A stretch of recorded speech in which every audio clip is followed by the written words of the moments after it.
with me now is Congressman from the great state of Texas, Chip Roy. Congressman, good to see you, sir. Good to see you, as always. Glad to have you here in D.C., especially for such a great event. This is incredible. Yeah. There's so many people here. It's freezing cold. This is the coldest one I've ever been to. It's very cold, but it's not windy. It's good. Met with a bunch of Texans this morning, so they're a little bit shocked, but we're all I would good to be think that here. they would be. They are. I want to ask you the million-dollar question to start out with. Yeah. I mean, everyone here is basically waiting for the ruling from the Supreme Court to be handed down, Dobbs versus Jackson Women's Health. This could be the end to Roe v. Wade. What is your prediction? Is the Supreme Court going to overturn Roe? Are they not? What's going to happen? Well, look, I think we'll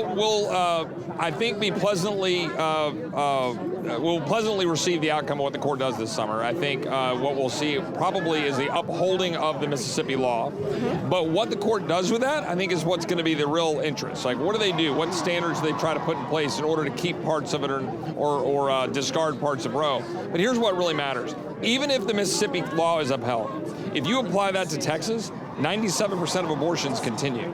Okay, think about that, right? Even if you follow an 8-week limit under the heartbeat law in Texas, about 84% of abortions continue. So we have to remember that. We have to remember that we're here to win minds and hearts. We're just trying to get the courts out of the way, get the court out of the way of the people, let the people decide, let the people stand up for life.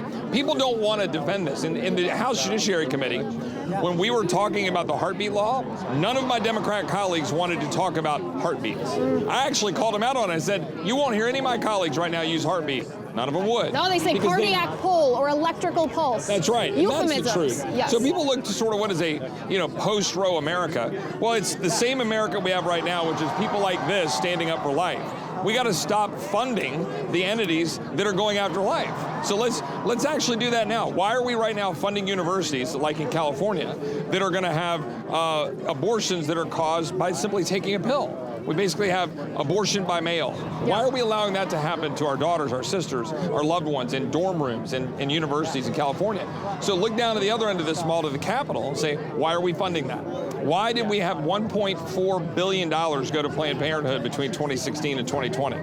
People forget that. They still get taxpayer funds. So we got a lot of work to do, regardless of what the court does, but we just want the court to get out of the way. Well, this is a very interesting thing about the idea of a post-Roe America, right? Because it takes the abortion fight back to the states, which renders the National Congress in a little bit of a thumb-twiddling position. What can they do? So you have answers to this, though. I mean, it's not just the universities. There are many, many entities that receive federal funding that are in concert with Planned Parenthood, and you think you've made an effort to make sure that they get no federal funding if they have a relationship with the abortion industry. Yeah, look, I think one of the fundamental questions we have to ask ourselves is, why are we funding tyranny? Why are we funding education system teaching our kids the evil, or teaching our kids that America's evil, or teaching our kids that abortion is the only way to approach questions of life? Why are we doing that? And why are we funding universities, as I said, they're allowing mail order abortions? Why are we funding or entities that are basically allowing screenings to give false information to moms and to dads that are making decisions about abortions?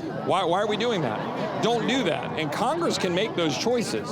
Unfortunately, they like to punt. We like to hide behind, well, we're for the Hyde Amendment, but we still allow lots of dollars to flow to entities, organizations, healthcare providers that allow abortions to continue. So let's stop that, and let's try to win the minds and hearts of our kids by not allowing our schools to be indoctrination machines, right? This is a bigger fight, and we need to win this in the courts so that we're getting the court out of the way, and then we need to keep winning minds and hearts.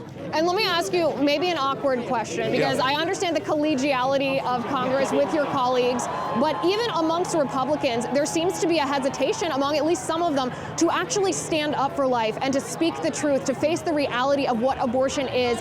How do the American people, this is a question I get often, how do the American people discern when they're voting for an elected official who is just nominally pro-life versus who has that fire in their belly to really fight for against the human rights abuse that abortion is?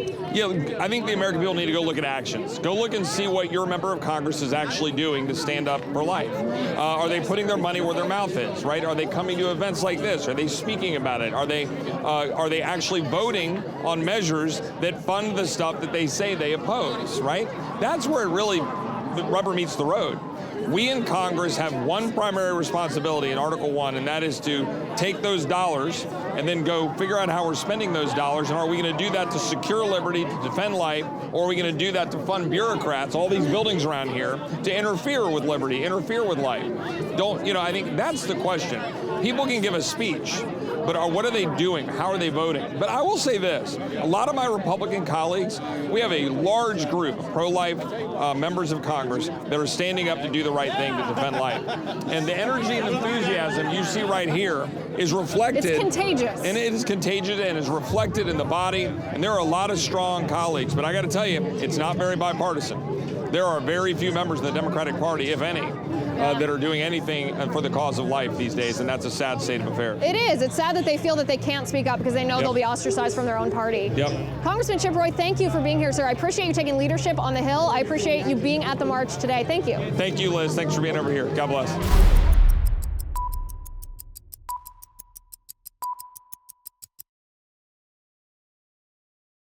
If you haven't already, give this video a thumbs up, hit the subscribe button below, and ring the bell to make sure you never miss a video.